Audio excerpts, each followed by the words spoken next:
let me welcome both of you to the show this morning to talk about what I consider to be a very, very important topic, the Harlem Renaissance. But before we get into that...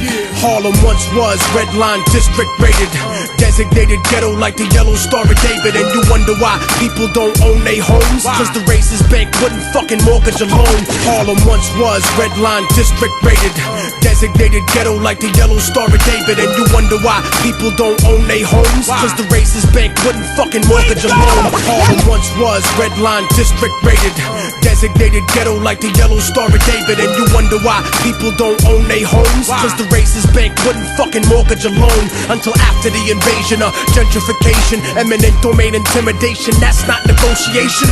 And it's frustrating to look at every day, like watching a porno on 56K. Biohazard labs instead of storerooms. What's next, motherfucker? Projects and storerooms. You ain't fool nobody in this community, dude. With your little fake Manhattanville community group. Ivy League, real estate firms are corrupt. I lay siege to your castle like the Moors in Europe. They treat street vendors like criminal riffraff, while politicians get the corporate kickbacks. Harlem Renaissance, a revolution betrayed. Modern day slaves thinking that the ghetto is safe, till they start deporting people off the property, ethnically cleansing the hood. Economically, they wanna kill the real Harlem Renaissance, trying to put the Virgin Mary through her early menopause. The savior is a metaphor for how we set it off. Guerrilla war against the rezoning predators.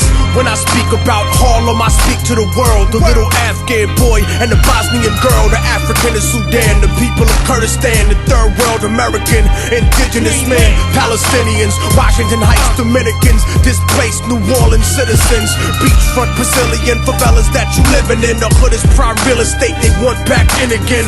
I didn't write this to talk shit, I say it because some of y'all forgot what the Harlem Renaissance was. We had revolution, music, and artisans, but the movement was still fucked up like Parkinson's. Cause while we were giving birth to the culture we love, prejudice kept our own people out of the club. Only colored celebrities in the party, and left us a legacy of false superiority. W.E.B. Du Bois versus Marcus Garvey, and we ended up selling out to everybody.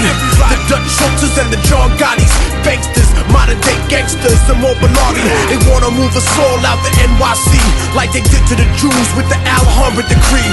So support your own businesses and do the knowledge, cause the real Harlem Renaissance is economic.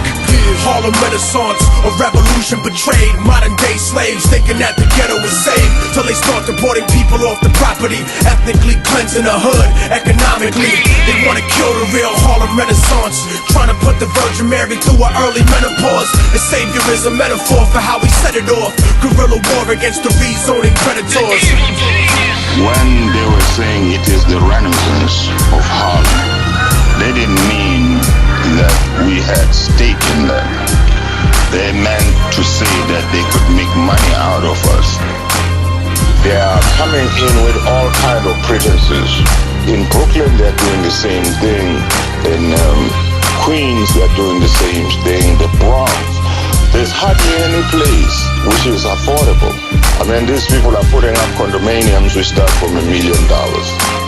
How many people in this community make that kind of money?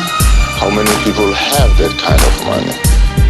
People of Harlem, they are the natural allies of the oppressed people of the world.